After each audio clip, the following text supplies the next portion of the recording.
ಪ್ರಿಯರೇ, ದಿನದ ಬದುಕಿಗೊಂದು ಕ್ರಿಸ್ತನ ಈ ದನಿ ನಮ್ಮೆಲ್ಲರಿಗೂ ಪ್ರೇರಣೆಯಾಗಲಿ. ಪೂಜಾ ವಿಧಿಯ ಸಾಧಾರಣ ಕಾಲದ 3ನೆಯ ವಾರ, ಜನವರಿ 29, 2025 ಬುಧವಾರ. ಸಂತ ಮಾರ್ಕನು ಬರೆದ ಪವಿತ್ರ ಶುಭ ಸಂದೇಶದಿಂದ ವಾಚನ. 4ನೇ ಅಧ್ಯಾಯ 1ರಿಂದ 20ರವರೆಗಿನ ವಚನಗಳು. ಆ ಕಾಲದಲ್ಲಿ ಯೇಸು ಗಲಿಲೆಯ ಸರೋವರದ ತೀರದಲ್ಲಿ ಮತ್ತೆ ಬೋಧಿಸಲಾರಂಭಿಸಿದರು. ಜನರು ಕಿಕ್ಕಿರಿದು ಸುತ್ತಲೂ ನೆರೆದು ಬಂದಿದ್ದರು. ಆದುದರಿಂದ ಅವರು ಸರೋವರದಲ್ಲಿದ್ದ ದೋಣಿಯೊಂದನ್ನು ಹತ್ತಿ ಕುಳಿತರು. ಜನರು ದಡದಲ್ಲೇ ಉಳಿದರು. ಆಗ ಯೇಸು ಅವರಿಗೆ ಅನೇಕ ವಿಷಯಗಳನ್ನು ಸಾಮತಿಗಳ ಮೂಲಕ ಬೋಧಿಸುತ್ತಾ ಹೀಗೆಂದರು. ಕೇಳಿ, ಒಬ್ಬ ರೈತ ಬಿತ್ತುವುದಕ್ಕೆ ಹೊರಟ. ಬಿತ್ತನೆ ಮಾಡುತ್ತಾ ಇದ್ದಾಗ ಕೆಲವು ಬೀಜಗಳು ಕಾಲ್ದಾರಿಯಲ್ಲಿ ಬಿದ್ದವು. ಬಿದ್ದುದ್ದೇ ಹಕ್ಕಿಗಳು ಬಂದು ಅವುಗಳನ್ನು ತಿಂದು ಬಿಟ್ಟವು. ಬೇರೆ ಕೆಲವು ಬೀಜಗಳು ಹೆಚ್ಚು ಮಣ್ಣಿಲ್ಲದ ಕಲ್ಲು ನೆಲದ ಮೇಲೆ ಬಿದ್ದವು. ಅಲ್ಲಿ ಮಣ್ಣು ಬಹಳ ತೆಳ್ಳಗಿದ್ದುದರಿಂದ ಅವು ಬೇಗನೆ ಮೊಳೆತವು. ಬಿಸಿಲೇರಿದಾಗ ಬಾಡಿದವು. ಆಳವಾಗಿ ಬೇರೂರಲು ಆಗದ ಕಾರಣ ಅವು ಒಣಗಿ ಹೋದವು. ಇನ್ನು ಕೆಲವು ಬೀಜಗಳು ಮುಳ್ಳು ಪೊದೆಗಳ ನಡುವೆ ಬಿದ್ದವು.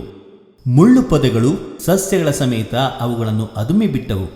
ಆದುದರಿಂದ ಅವು ಫಲ ಕೊಡಲಿಲ್ಲ. ಇನ್ನು ಕೆಲವು ಬೀಜಗಳು ಹದವಾದ ಭೂಮಿಯಲ್ಲಿ ಬಿದ್ದವು. ಅವು ಮೊಳೆತು ಬೆಳೆದು ತೆನೆ ಬಿಟ್ಟವು. ಅವುಗಳಲ್ಲಿ ಕೆಲವು 30ರಷ್ಟು, ಕೆಲವು 60ರಷ್ಟು, ಮತ್ತೆ ಕೆಲವು 100ರಷ್ಟು ಫಸಲನ್ನು ಕೊಟ್ಟವು. ಈ ಸಾಮತಿಯನ್ನು ಹೇಳಿದ ಬಳಿಕ ಯೇಸು, ಕೇಳುವುದಕ್ಕೆ ಕಿವಿಯುಳ್ಳವನು ಕೇಳಿಸಿಕೊಳ್ಳಲಿ ಎಂದರು. ಈ ಉಪದೇಶವನ್ನು ಕೇಳಿದವರಲ್ಲಿ ಕೆಲವರು ಯೇಸು ಒಬ್ಬರೇ ಇದ್ದಾಗ 12 ಮಂದಿ ಶಿಷ್ಯರೊಡನೆ ಬಂದು ಅವರು ಹೇಳಿದ ಸಾಮತಿಗಳನ್ನು ವಿವರಿಸಬೇಕೆಂದು ಕೇಳಿಕೊಂಡರು. ಅದಕ್ಕೆ ಯೇಸು, ದೇವರ ಸಾಮ್ರಾಜ್ಯದ ರಹಸ್ಯವನ್ನು ನಿಮಗೆ ತಿಳಿಸಲಾಗಿದೆ. ಮಿಕ್ಕವರಿಗಾದರೂ ಅದೆಲ್ಲವೂ ಸಾಮತಿಗಳ ರೂಪದಲ್ಲಿ ಮರೆಯಾಗಿದೆ. ಏಕೆಂದರೆ ಕಣ್ಣಾರೆ ನೋಡಿಯೂ ಅವರು ಕಾಣರು, ಕಿವಿಯಾರೆ ಕೇಳಿಯೂ ಅವರು ಗ್ರಹಿಸರು.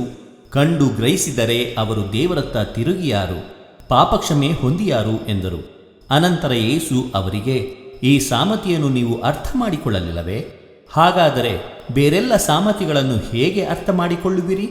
ಈ ಸಾಮತಿಯಲ್ಲಿ ಬಿತ್ತುವವನು ದೇವರ ಸಂದೇಶ ಎಂಬ ಬೀಜವನ್ನು ಬಿತ್ತುತ್ತಾನೆ. ಕೆಲವರು ದೇವರ ಸಂದೇಶವನ್ನು ಕೇಳುತ್ತಾರೆ. ಸೈತಾನನು ತಕ್ಷಣವೇ ಬಂದು ಆ ಸಂದೇಶವನ್ನು ತೆಗೆದು ಬಿಡುತ್ತಾನೆ. ಕಾಲ್ದಾರಿಯಲ್ಲಿ ಬಿದ್ದ ಬೀಜಕ್ಕೆ ಹೋಲಿಕೆಯಾಗಿರುವವರು ಇವರೇ. ಇನ್ನು ಕೆಲವರು ದೇವರ ಸಂದೇಶವನ್ನು ಕೇಳಿದ ಕೂಡಲೇ ಅದನ್ನು ಸಂತಸದಿಂದ ಸ್ವೀಕರಿಸುತ್ತಾರೆ. ಆದರೆ ಅವರಲ್ಲಿ ಆಳವಾಗಿ ಬೇರೂರದ ಕಾರಣ ಕೊಂಚ ಕಾಲ ಮಾತ್ರ ಉಳಿಯುತ್ತದೆ. ದೇವರ ಸಂದೇಶದ ನಿಮಿತ್ತ ಕಷ್ಟ ಕೋಟಲೆಗಳು ಬಂದೊದಗಿದಾಗ ಕೂಡಲೇ ಎಡವಿ ಬೀಳುತ್ತಾರೆ. ಇವರೇ ಕಲ್ಲು ನೆಲದ ಮೇಲೆ ಬಿದ್ದ ಬೀಜಕ್ಕೆ ಸಮಾನರಾದವರು. ಇನ್ನು ಕೆಲವರು ದೇವರ ಸಂದೇಶವನ್ನು ಕೇಳುತ್ತಾರೆ.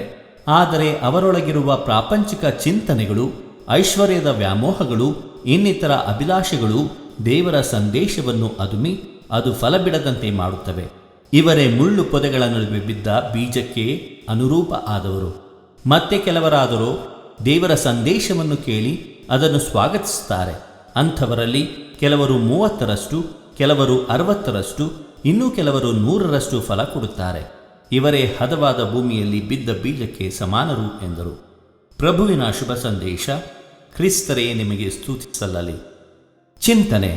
ಬಿತ್ತನೆಯ ಬೀಜ. ಪ್ರಭು ಯೇಸು ಕ್ರಿಸ್ತರಲ್ಲಿ ಆತ್ಮೀಯರೇ, ಕೆಲವರು ದೇವರ ಸಂದೇಶವನ್ನು ಕೇಳುತ್ತಾರೆ. ಆದರೆ ಅವರೊಳಗೆ ಇರುವ ಪ್ರಾಪಂಚಿಕ ಚಿಂತನೆಗಳು, ಐಶ್ವರ್ಯದ ವ್ಯಾಮೋಹಗಳು, ಅಭಿಲಾಷೆಗಳು ದೇವರ ಸಂದೇಶವನ್ನು ಅದುಮಿ ಫಲ ಬಿಡದಂತೆ ಮಾಡಿಬಿಡುತ್ತದೆ. ಒಬ್ಬ ರೈತ ಬಿತ್ತನೆ ಮಾಡುವ ಮುನ್ನ ತನ್ನ ಭೂಮಿಯನ್ನು ಹದಗೊಳಿಸುತ್ತಾನೆ ಮತ್ತು ಅದು ಫಲವತ್ತಾಗಿ ಇರುವಂತೆ ನೋಡಿಕೊಳ್ಳುತ್ತಾನೆ. ಆಗ ಮಾತ್ರ ಆತ ಉತ್ತಮ ಬೆಳೆಯನ್ನು ನಿರೀಕ್ಷಿಸಬಹುದು. ಇಲ್ಲದೆ ಹೋದಲ್ಲಿ ತಾನು ಬಿತ್ತುವ ಬೀಜ ನಿಷ್ಪ್ರಯೋಜಕವಾಗುತ್ತದೆ. ಅದೇ ರೀತಿ ಪ್ರಿಯರೇ, ದೇವರ ವಾಕ್ಯ ಮತ್ತು ಸಂಸ್ಕಾರಗಳು ನಮ್ಮಲ್ಲಿ ಫಲದಾಯಕವಾಗಬೇಕಾದರೆ ನಮ್ಮ ಹೃದಯ ಮತ್ತು ಮನಸ್ಸು ನಿರ್ಮಲವಾಗಿರುವಂತೆ ನಾವು ಕಾಪಾಡಿಕೊಳ್ಳಬೇಕು. ಪ್ರಪಂಚದ ಸುಖಭೋಗಗಳು ಕೇವಲ ಕ್ಷಣಿಕ ಎಂಬುದನ್ನು ಮನಗಂಡು ಆ ವ್ಯಾಮೋಹಗಳನ್ನು ತ್ಯಜಿಸಿದಾಗ ಮಾತ್ರವೇ ದೇವರ ವಾಕ್ಯ ನಮ್ಮಲ್ಲಿ ನೆಲೆ ನಿಂತು ಉತ್ತಮ ಫಲ ನೀಡುತ್ತದೆ. ಸಂತರ ಸ್ಮರಣೆ. ಪ್ರಿಯರೇ, ಇಂದು ನಾವು ಪೆರುಜಿಯಾದ ಅಥವಾ ಫ್ರಿಜಿಯಾದ ಸಂತ ಅಪೋಲಿನಾರಿಸ್ ಕ್ಲಾಡಿಯಸ್ ಇವರ ಸ್ಮರಣೆಯನ್ನು ಮಾಡುತ್ತಿದ್ದೇವೆ. ಇವರ ಕಾಲಾವಧಿ ಸುಮಾರು 189. ಪ್ರಿಯರೇ, ಅಪೋಲಿನಾರಿಸ್ ಎಂಬ 2ನೇ ಶತಮಾನದ ಪ್ರಮುಖ ಮಠಾಧಿಪತಿಗಳು ಕ್ರೈಸ್ತ ಧರ್ಮದ ಬೆಳವಣಿಗೆಗೆ ಬಹಳ ಮಹತ್ವದ ಕೊಡುಗೆ ನೀಡಿದ್ದಾರೆ.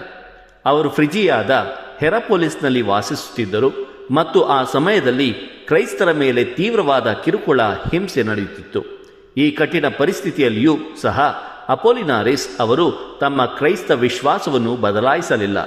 ಅವರು ಧೈರ್ಯದಿಂದ ತಮ್ಮ ವಿಶ್ವಾಸವನ್ನು ಪ್ರತಿಪಾದಿಸಿದರು ಮತ್ತು ಅನೇಕ ಜನರನ್ನು ಕ್ರೈಸ್ತ ಧರ್ಮಕ್ಕೆ ಒಲಿಸಿದರು.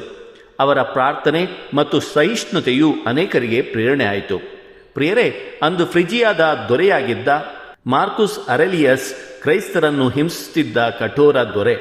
ಅಪೊಲಿನಾರಿಸ್ ಅವರ ಸತ್ಯ ಶ್ರದ್ಧೆಯ ಮೂಲಕ ಕ್ರೈಸ್ತ ಧರ್ಮದ ಬಗ್ಗೆ ಮಾತನಾಡಿ ಆ ದೊರೆಯನ್ನು ವಿಶ್ವಾಸಕ್ಕೆ ಆಕರ್ಷಿಸಿದರು. ಕ್ರೈಸ್ತರ ಪ್ರಾರ್ಥನೆಗಳಿಂದ ಯುದ್ಧದಲ್ಲಿ ಜಯಗಳಿಸಿದ್ದನ್ನು ಮಾರ್ಕುಸ್ಗೆ ಮನವರಿಕೆ ಮಾಡಿಸಿದ ಅಪೊಲಿನಾರಿಸ್ ಕ್ರೈಸ್ತರಿಗೆ ರಕ್ಷಣೆಯನ್ನು ಒದಗಿಸುವಂತೆ ಆತನಿಗೆ ಮನವಿ ಮಾಡಿದರು.